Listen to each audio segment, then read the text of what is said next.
Sveiki! Noriu Jums papasakoti apie labai įdomius statinius esančius šiame Vision Villas viešbutyje. Tokios pavėsinės, jos yra 5 ir kiekviena simbolizuoja atskirą elementą. Dabar mes esame prieš vandens paviljoną ir jisai atstovauja klausimą kodėl. Tai yra pats svarbiausias klausimas, kurį turime savo užduoti prieš pradėdami bet kokią veiklą. Ar tai būtų naujas verslas, ar tai būtų kažkoks naujas socialinis projektas. Ir net nereikia žiūrėti taip į didelius tokius reikšmingus dalykus. Net jeigu mes nusprendžiame praleisti savaitgalį linksmai su draugais, mes galime visų pirma savo užduoti klausimą, kodėl.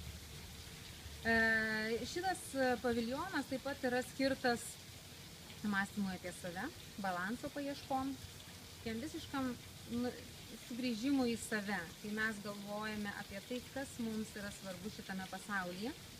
Ir tuo pačiu mes galvojam čia apie tai, kokią vertę mes turim, kokią vertę mes galime suteikti kitiems žmonėms, savo bendruomeniai ir visam pasauliui. Ir kas mums yra iš tiesų svarbu, tai yra mūsų šaknys, tai yra širdis. Tai jeigu eitumėm prie konkrečių klausimų, čia mes galime klausti, kodėl aš noriu užsiimti tam tikrą veiklą. Pavyzdžiui, aš užsiimu mokymų veiklą, todėl kad man iš tikrųjų labai svarbu matyti aplinkui augančius lyderius.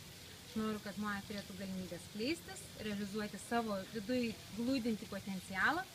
Labai noriu iš tikrųjų pamatyti, ką jie gali sukurti tada, kai jie yra pilni pasitikėjimo savim ir žino, ką daro. Tie dalykai mane tiek užveda, kad iš tikrųjų jau po to konkrečiai kokias formas aš pasirenku, yra kitų klausimų klausimas. Čia aš nusprendžiu, kodėl aš tai darau. Ir ar vėliau aš pasirinksiu dirbti su grupėm, ar su konkrečiai žmonėm ir juos kaučinti, ar apskritai į kažkokią organizaciją, kurioje vaidinti tam tikrą rolę, tai jau nėra taip svarbu.